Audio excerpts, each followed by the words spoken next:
She said, I need space. Jake, let's just be friends. After 3 years of dating, building a life together, I looked at her, sitting across from me on our worn-out couch in our Brooklyn apartment, and said, okay, friends it is. I didn't beg, didn't plead, just nodded, my jaw tight. 3 weeks later, she found out what just friends really meant when I started dating her cousin, Emily, who'd been quietly crushing on me since we were kids.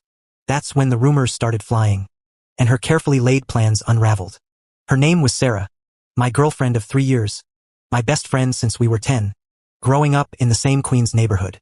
We'd been inseparable bike rides to the corner store, sneaking into each other's houses for late-night video games, sharing secrets under the old oak tree in her backyard.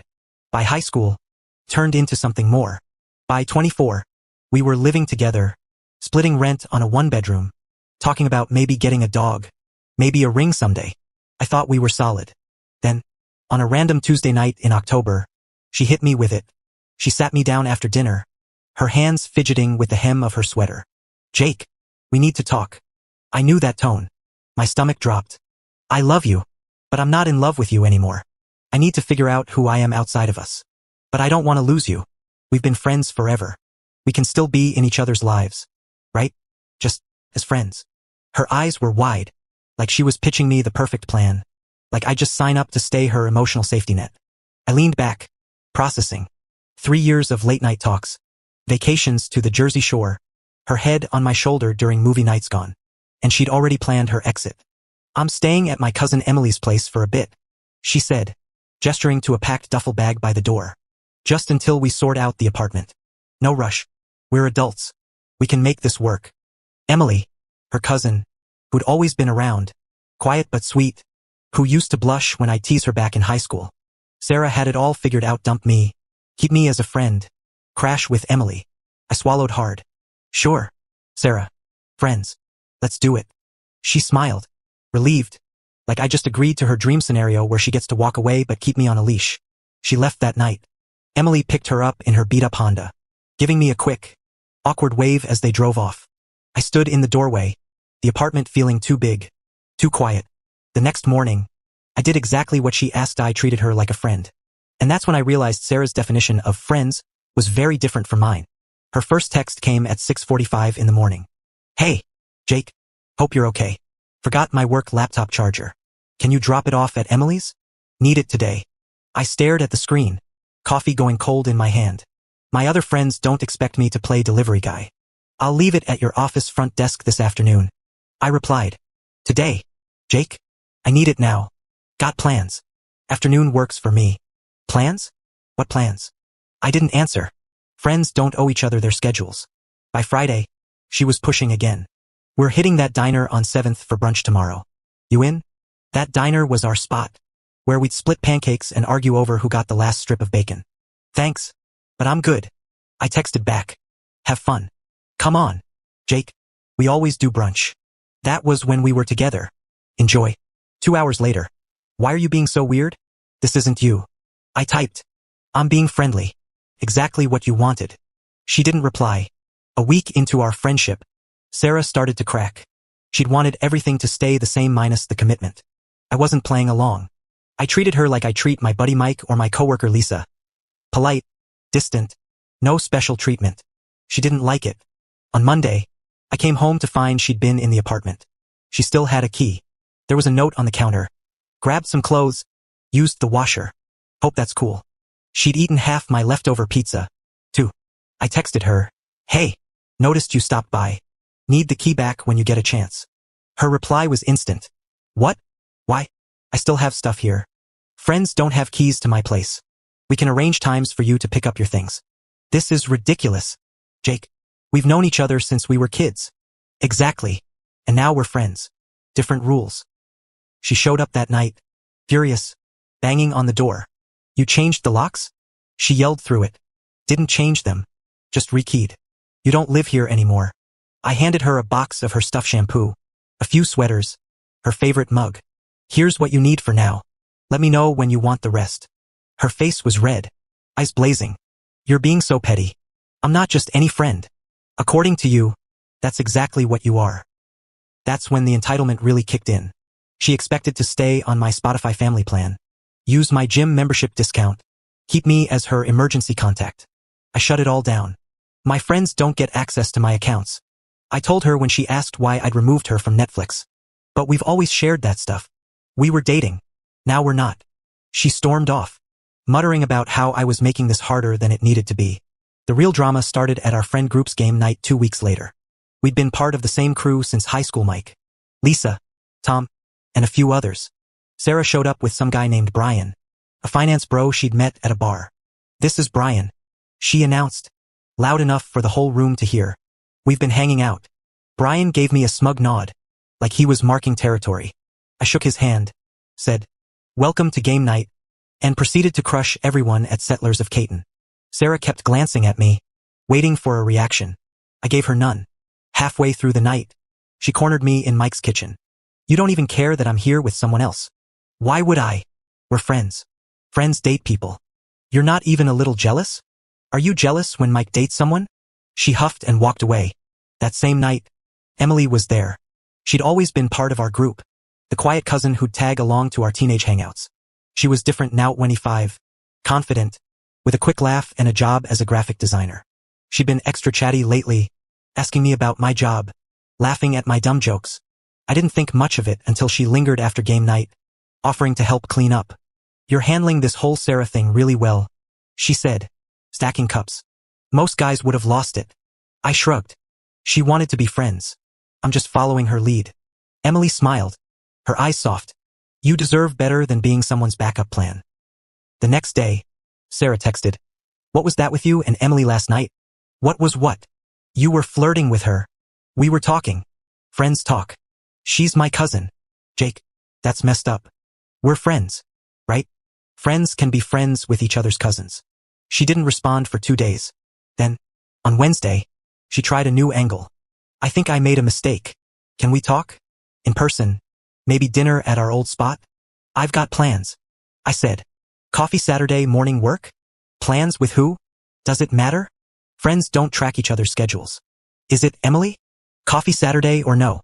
She agreed, reluctantly. Meanwhile, Emily texted me that same night. "Hey, got 2 tickets to a Knicks game Friday. Wanna go?" Fair warning, Sarah's been weird about us talking.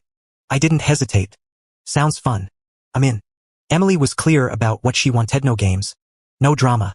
Friday came, and we had a blast. She knew basketball better than I did, shouting at the refs and high-fiving me when the Knicks scored. After the game, we grabbed burgers at a diner. "Sarah's gonna lose it when she hears about this," Emily said, half laughing. "She told me you're her safe option, in case she doesn't find someone better."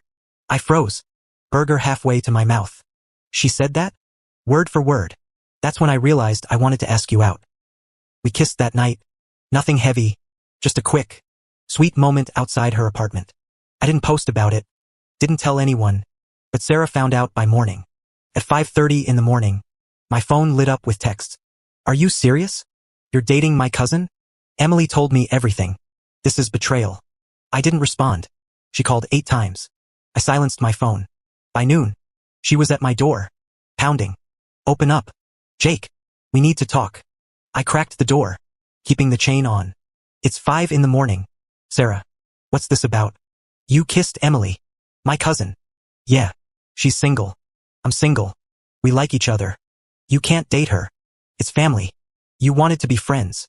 Friends don't get to control who I date." That's when the rumors started. Sarah called our friend Lisa, crying, saying I was revenge dating Emily to hurt her. She told Mike I'd been manipulating the situation to make her look bad. Some friends bought it at first. Tom texted me, "Bro, Sarah's saying you're only with Emily to get back at her. Did she mention she dumped me to find herself, but wanted me to act like her boyfriend?" I replied, "She left that out." Most of our crew saw through her story, but Sarah doubled down. She posted vague, dramatic Instagram stories. "When people you trust stab you in the back," with teary emojis. I ignored it. Then she escalated.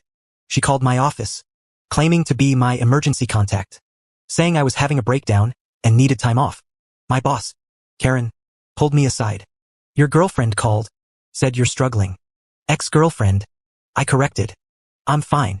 She's not handling the breakup well." I filed a report with HR, started documenting everything. Sarah wasn't done.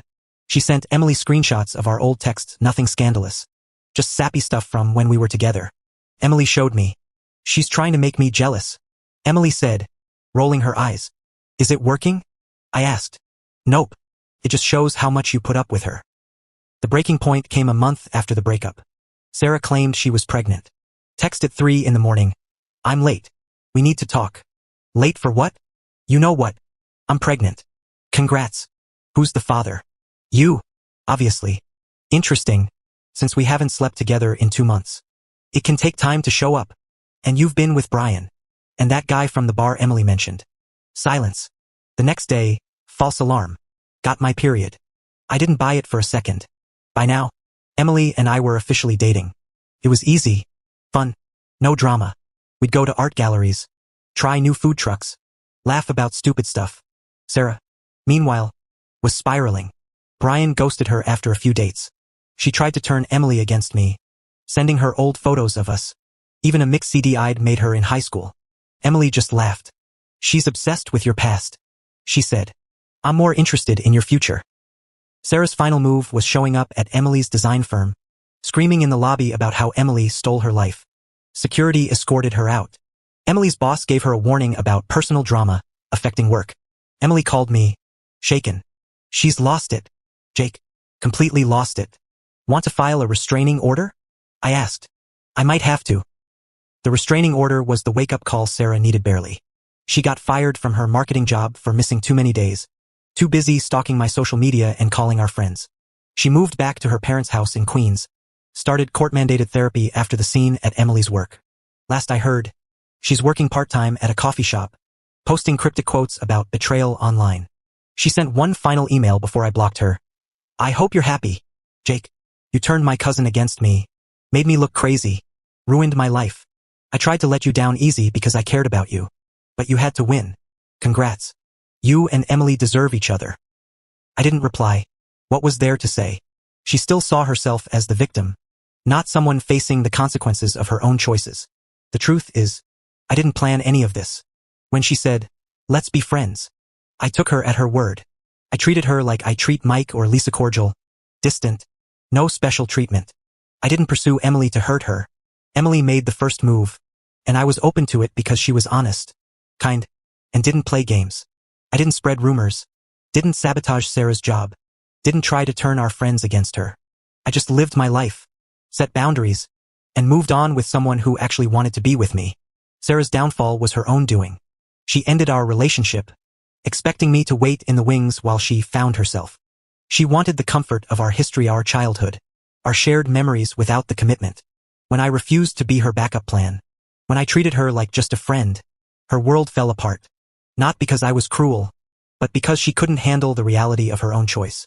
She wanted me to pine, to beg, to stay devoted while she explored other options. When I didn't, her plan collapsed. Emily and I are still together, 6 months in. It's not perfect, but it's real, no manipulation, no drama. We joke about how we got together, how Sarah's friendship speech backfired so spectacularly. My advice? When someone says, let's just be friends after a serious relationship, believe them. Then treat them exactly like a friend, nothing more, nothing less. Set boundaries. Move on. Live your life. Real friends want you to be happy. They don't expect you to wait in limbo while they figure themselves out. Sarah wanted all the benefits of our relationship without the work. When I gave her exactly what she asked for, it turned out to be the one thing she couldn't handle.